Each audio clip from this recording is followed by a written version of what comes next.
వరలక్ష్మీదేవి వ్రతకథ. సూత మహాముని సౌనకుడు మొదలైన మహర్షులను చూసి ఇలా అన్నాడు. ఓ మునీశ్వరులారా, స్త్రీలకు సర్వ సౌభాగ్యములు కలుగు వ్రతం ఒకటి పూర్వము శివుడు పార్వతికి చెప్పాడు. దానిని చెప్తాను వినండి.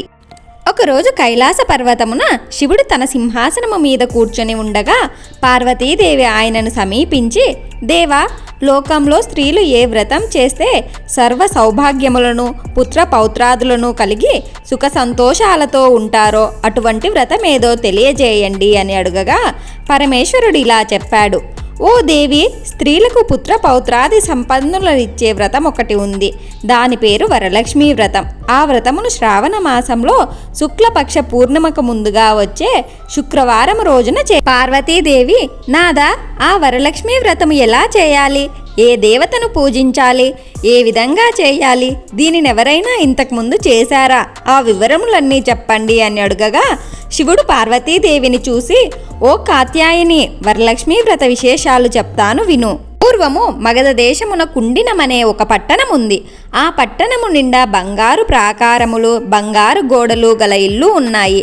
అందులో చారుమతి అనే ఒక బ్రాహ్మణ స్త్రీ ఉన్నది.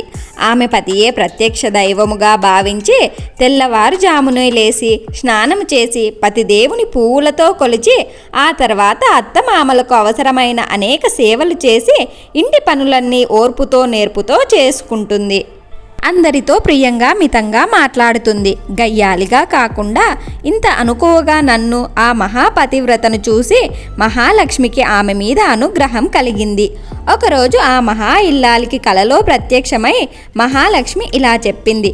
ఓ చారుమతి, నేను వరలక్ష్మీదేవిని.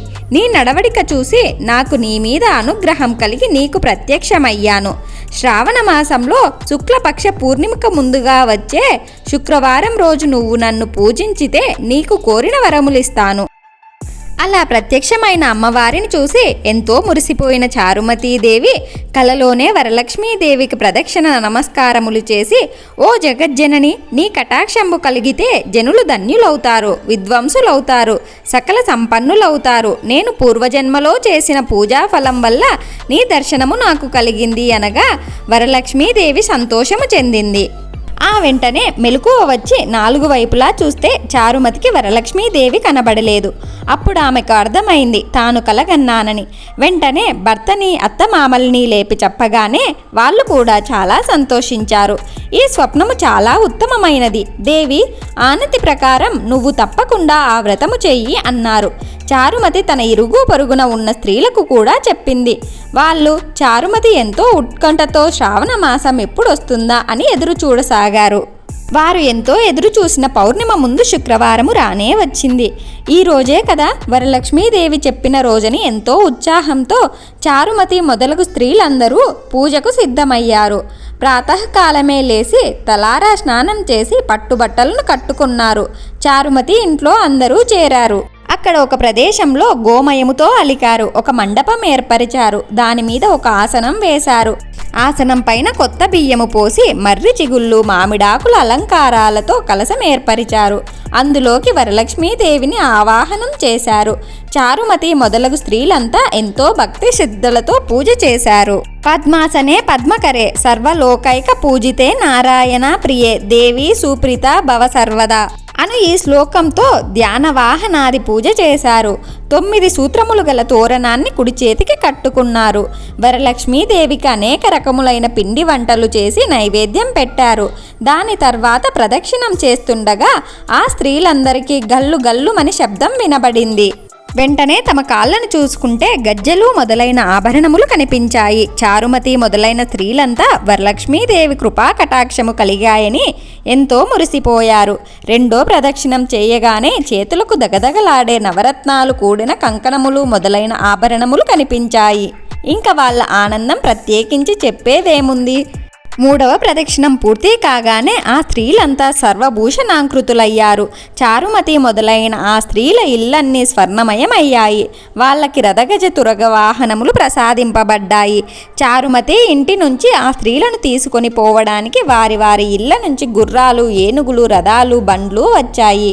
ఆ స్త్రీలు చారుమతి కలిసి వారి చేత శాస్త్ర ప్రకారం పూజ చేయించిందని బ్రహ్మణోత్తమునికి గంధం పుష్పం అక్షింతలతో పూజించి 12 కుడుములు వాయినమిచ్చి దక్షిణ తాంబూలమిచ్చి నమస్కరించారు.